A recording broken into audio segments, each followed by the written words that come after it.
ലോകത്തിലെ ഏറ്റവും ഒറ്റപ്പെട്ട ജനവാസ കേന്ദ്രമായ ട്രിസ്റ്റൻ ഡാ കൂഞ്ഞെ എന്ന ദ്വീപിൽ ഗുരുതരാവസ്ഥയിലായ രോഗിയെ രക്ഷിക്കുവാൻ 8000 അടി മുകളിൽ നിന്ന് പാരച്യൂട്ട് വഴി ചാടിയിറങ്ങി സൈനിക ഡോക്ടർമാർ.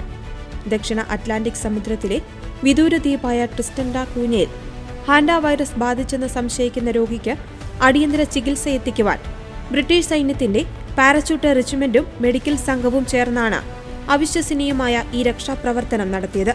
വിമാനത്താവളമില്ലാത്ത കടൽ മാർഗം മാത്രം എത്താൻ കഴിയുന്ന ഈ ദ്വീപിലേക്ക് 8000 അടി ഉയരത്തിൽ പറക്കുന്ന വിമാനത്തിൽ നിന്നാണ് 6 പാരാ ട്രൂപ്പർമാരും ഒരു മെഡിക്കൽ കൺസൾട്ടന്റും ഒരു നഴ്സും പാരച്യൂട്ട് വഴി ചാടിയിറങ്ങിയത്. ഓക്സിജൻ തീരുവാൻ ദിവസങ്ങൾ മാത്രം ബാക്കി നിൽക്കെയാണ് ഈ സംഘം 7000 മൈൽ സഞ്ചരിച്ച് അവിടെയെത്തിയത്. മാനുഷിക പരിഗണന മുൻനിർത്തി മെഡിക്കൽ സംഘം പാരച്യൂട്ട് വഴി ഇത്തരത്തിൽ ഒരു സ്ഥലത്തിറങ്ങുന്നത് ചരിത്രത്തിൽ ആദ്യമാണെന്ന് ബ്രിട്ടീഷ് പ്രതിരോധ മന്ത്രാലയം അറിയിച്ചു. രോഗബാധിതനായ വ്യക്തിക്ക് MV ഹോണ്ടീസ് എന്ന ക്രൂയിസ് കപ്പലിൽ നിന്നാണ് വൈറസ് പടർന്നതെന്നാണ് കരുതപ്പെടുന്നത്. കപ്പലിലുണ്ടായിരുന്ന 8 പേർക്ക് രോഗം സ്ഥിരീകരിക്കുകയും ഇതിനോടകം 3 പേർ മരണപ്പെടുകയും ചെയ്തു. വെറും 7 മൈൽ മാത്രം വിസ്തീർണമുള്ള ഈ ചെറിയ ദ്വീപിലേക്ക് കൃത്യമായി പാരച്യൂട്ട് വഴി ഇറങ്ങുക എന്നത് അതീവ വെല്ലുവിളിയായിരുന്നു.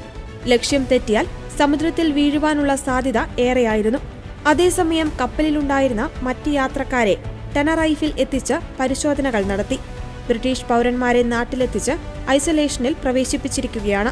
ബ്രിട്ടീഷ് വിദേശകാര്യ സെക്രട്ടറി എവറ്റ് കൂപ്പർ രക്ഷാപ്രവർത്തനത്തെ അഭിനന്ദിക്കുകയും ബാധിക്കപ്പെട്ടവർക്ക് എല്ലാ പിന്തുണയും ഉറപ്പാക്കുമെന്ന് അറിയിക്കുകയും ചെയ്തു. നിലവിൽ രോഗബാധിതരായ ബ്രിട്ടീഷുകാർ ദക്ഷിണാഫ്രിക്കയിലും നെതർലാൻഡ്സിലുമായി ചികിത്സയിലാണ്.